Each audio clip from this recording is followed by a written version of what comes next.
Joining us right now to talk about the state of demand for travel as we head into the end of the year rush is Brett Keller.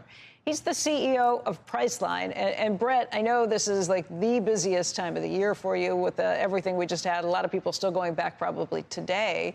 Already, though, people are looking for deals on their next trip.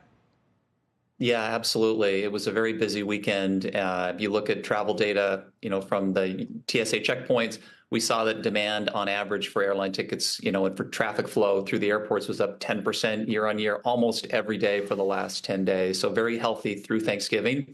And as we look forward to Christmas and New Year's, demand continues to be strong, especially in the peak travel periods. And that's why you see so many active sales and promotions happening right now, is to drive people not only into the holidays, but well into next year so that we can have a rich ramp leading into 2024.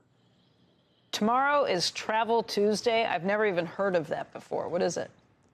Well, I think it's really the travel industry's plea to say, hey, you've shopped for Black Friday and Cyber Monday. Go a little bit longer and look for activities and events. But really, we almost don't need that day. It's been such a strong weekend. Typically, consumers are not only looking for physical goods, but now more and more are prioritizing travel and experiences. And so we've had a very rich booking period up through today, and we think that will extend into Travel Tuesday tomorrow, which gives consumers one more chance to really find some deep discounts on travel. Again, not just for the holidays, but for next year. And this is, I think, across the entire travel industry, there's a number of great offers out there. Is next year still going to be a year of revenge travel, or have people gotten their fix in terms of traveling after the pandemic? Well, I think what we're seeing is consumers have satisfied the need to really get out there at all times. And I think what we're seeing now is we're falling back into a typical travel pattern where consumers are taking days off through the holiday periods and when they typically have school outs, et cetera, and really have an opportunity to travel. But what's nice now is with work from home and with some flex days, consumers are spreading that out a little bit more and really taking advantage of some of the off-peak periods. And so we're seeing good, healthy demand. I wouldn't call it revenge travel anymore, though. Yeah, back in May when we spoke with you, you said you hadn't seen any let up in that. So what's different? People aren't traveling anytime all over the place. How much would you say demand has dropped? Well, I think demand is still nice and healthy. What we saw, though, coming out of the pandemic was really an acceleration of demand as consumers were trying to catch up. And so we moved through a very, very busy summer, especially a lot of outbound travel, consumers traveling to Europe predominantly. And now we're seeing that flow kind of move back in and going to typical destinations like Florida, like Cancun, Mexico, Hawaii, where U.S. consumers are typically traveling in the holiday period. So I think very good, solid demand, especially moving into the early part of 2024. But we are seeing some softer periods, obviously, in the shoulders. A lot of the airlines came out and announced their earnings recently and commented on that holiday demand looks great, shoulder periods returning to some of that normal cyclicality in travel demand.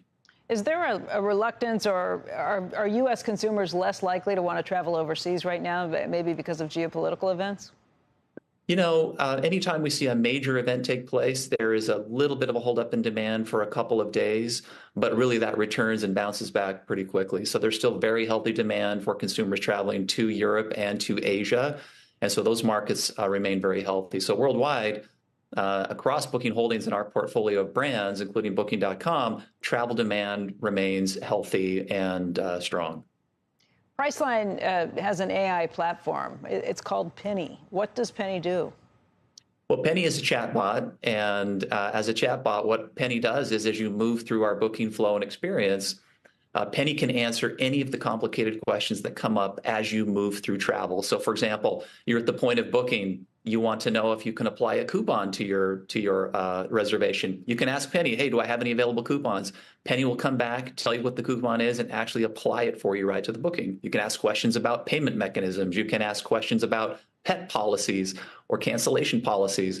And with this tool, you can get answers very quickly that historically were a little more challenging to find and uncover as you had to read through documentation or details to get to these very sophisticated questions and answers. So it's basically just a little better at pointing you to the prompts ahead of time. It's not like Penny's going to plan my next vacation for me. Actually, no. Penny can do a lot of different things, both upper funnel. She can help plan and outline trips and itineraries for you, even post-purchase, coming back with customer care and servicing. So at all parts of the funnel, this tool will be quite active in helping you to accomplish your travel needs. As a result, do you need to hire fewer customer service helpers? At the moment, no. In the future, that's certainly a possibility, because a lot of the first line questions, which are not that complicated to answer, this tool is exceptional at answering those questions. In the future, we'll likely have our agents focused on the most complicated scenarios that require a human touch. But in between, this tool will be very effective in answering a lot of those questions.